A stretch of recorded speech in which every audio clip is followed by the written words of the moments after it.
Hi everyone, I'm Sahan Sapernia from the Walt Disney Company. I oversee 4 groups: content strategy and analysis, data architecture, business intelligence, and consumer research. Disney owns 8 television stations in the largest markets: New York, Los Angeles, Chicago, Philadelphia, San Francisco, Houston, Raleigh-Durham, and Fresno. Our stations are innovators and market leaders. We have been #1 in local news for 12 straight years. ABC 7 New York has been the most watched television station for an incredible 17 years. And our digital teams are best in class. On digital, ABC OTV has the top 5 local stations in the country. Most companies use data to quantify the past, but data can become infinitely more powerful when you use it to make real-time strategic decisions. The most important moments in our newsrooms are during breaking news events. One prime example of that last year was Hurricane Laura in Houston. Nearly 1 million people lost power, and for some, their only source of life-saving information was us. We don't take that responsibility lightly.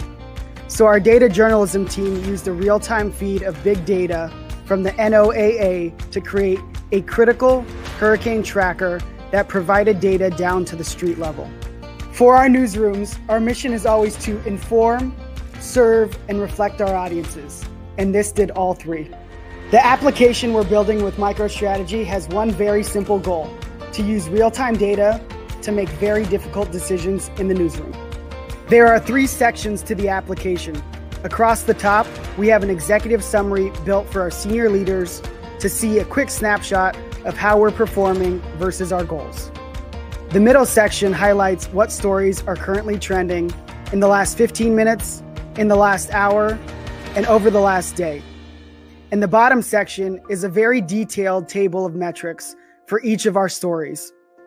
This data table has several KPIs that serve as a feedback loop and optimization tool for our newsrooms.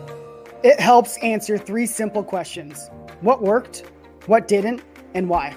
Our mission will always be to inform, serve, and reflect our audiences. But one of our biggest challenges right now is meeting the consumers where they are. This is caused by 2 things. First, there are a lot of different sources for news. Consumers are now searching for affirmation of their beliefs versus information. And second, how people consume news has really shifted. From newspapers to their computers, from their computers to their phones, and now from their phones to streaming devices. And this has all changed how we create and deliver local news. I think it's important to realize the tremendous pressure the newsrooms are under every day. Things change second by second, and there's no room for error. I can't wait to have this application to make our newsrooms even smarter. Our news directors and teams have decades of experience, and they use that experience to cover our top stories and breaking news situations. But oftentimes, it's harder to know what other stories are valuable to our audiences. And that's where the data and application come into play. We're able to see what topics are trending, how each story is performing, and ultimately put more resources behind those stories. Making smart decisions comes down to having the right data at the right time. We're all very excited to use this application, from our group president and station presidents to our editors and producers in the newsrooms. To have this much real-time data used by everybody in the newsroom is going to change the game.